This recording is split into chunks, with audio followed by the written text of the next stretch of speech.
We are moving on now to Candy Cane Lane. And yeah, I've got that one because Emma was going to introduce this one. So in Candy Cane Lane, Chris Carver, played by Eddie Murphy, is determined to win a neighborhood house decoration contest, but he gets more than he bargains for when he gets some elf help. Here's a clip. How much more inflatable crap is Bruce going to put on that roof? Oh, Bruce, babe, thank you for reminding me. Please don't forget to buy a nice bottle of red for us to go over there tonight. I'm not getting a good bottle for the competition. They're not the competition. They're our neighbors. Dad, where are my cleats? Your cleats are right here. You know, Joy, I was wondering, since you're having such a hard time keeping track of things while you're at home, what's going to happen when you go off to college? Notre Dame? How'd this get in the house? So I think it's just you, Scott, and Emma that saw this. I'll read what Emma said about Candy Cane Lane. Gillian Bell was wonderful in every scene. I find her to be a great pick in supporting roles. I wasn't so convinced that Eddie Murphy was the right pick for the lead, but he is a great comedian and still gave a solid performance. Would you agree? I don't think I would agree on that one, actually, Bob. I thought that Gillian Bell was a bit annoying in this one.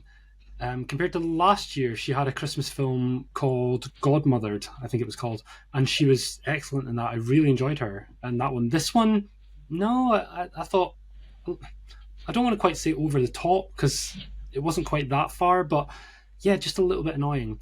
Whereas Eddie Murphy was perfectly fine.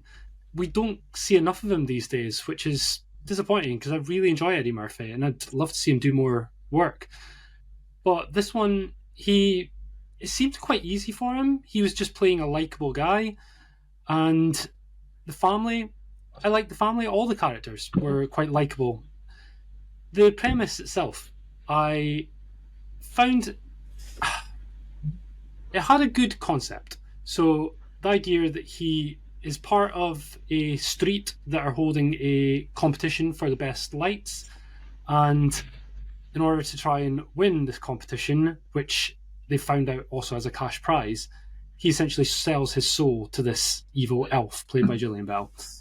And within that, he ends up with a tree that features the characters and all the things from the 12 Days of Christmas, which when he wakes up one morning are all gone.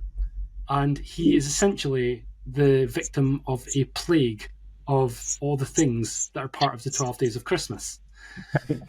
So you've got all your Lords of Leaping, your Swans of Swimming, all these things that have basically came out of this tree and now they're real in real life.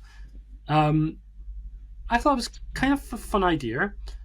Sometimes it was executed well and there were some laughs to be had in it. Other times it did feel like it was your mediocre Christmas movie that the writers don't quite have enough in them to really punch it the whole way. So for me, it's one of those slightly missed opportunity films where I thought Eddie Murphy was a good lead, his family were all likeable, the concept definitely had potential to be a lot of fun, and it half delivered on that, but not quite all the way like I would have hoped. Okie dokie. Well, Emma gave it a 7 out of 10. What was your score? I gave it a 6. 6. So that's a Flickering Dreams score of 6.5 out of 10, making Candy Cane Lane. It's on Netflix or... this one's Disney Plus. Disney Plus, yeah. Candy Cane Lane on Disney Plus. A marginal miss. Well, I'm glad we didn't watch it last night then. We watched Home Alone 2 instead, which is a proper Christmas film. Even okay. Trump. Yeah, even with the streak continues. Yeah. None of our Christmas films have been a hit yet, have they? No. Over the last 2 weeks. No, they've been really pretty poor, haven't they?